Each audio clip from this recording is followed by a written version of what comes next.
Sa ibang balita, inalok ni President Rodrigo Duterte si dating Pangulong Fidel Ramos na maging special envoy sa China.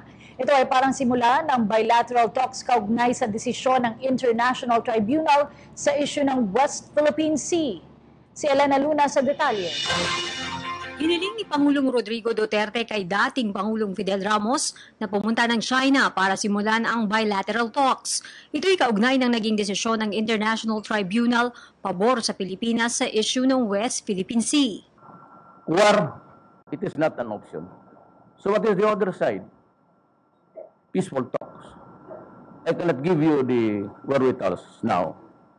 I have to consult many people, including President Ramos. He might want also to be one of the, but I would like to respectfully ask him to go to China and start the vaccine. Hiniling ito ng Pangulo kay Ramos sa testimonial dinner na idinaos ng San Beda College of Law sa Club Filipino. Naroon din sa programa ang dating presidente. Ayon kay Pangulong Duterte, kailangang maging maingat ang Pilipinas sa mga susunod na gagawing hakbang. Maaari niya itong lumikha ng mas malaking problema, hindi lamang para sa Pilipinas, kundi maging sa ibang bansa. Well, there are a lot of complications there. Because now that the tribunal has ruled, the arbitral decision says that is, and if China would insist on a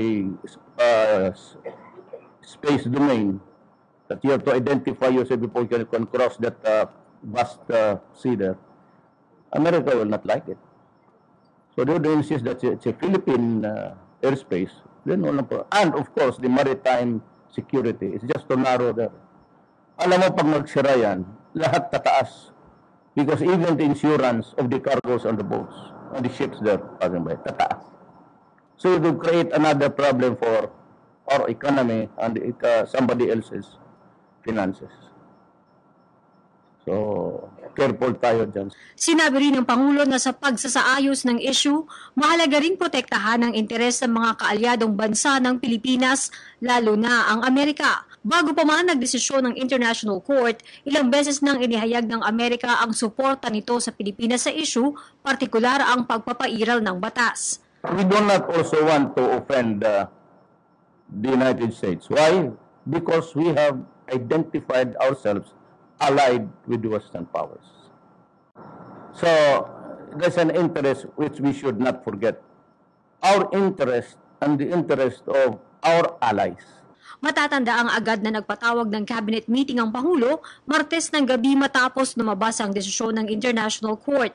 Sinabi ni Justice Secretary Vitaliano Aguirre na naging bahagi ng pagpupulong na ito ang pagkakaroon ng bilateral talks sa China. Para sa PTV News, Elena Luna.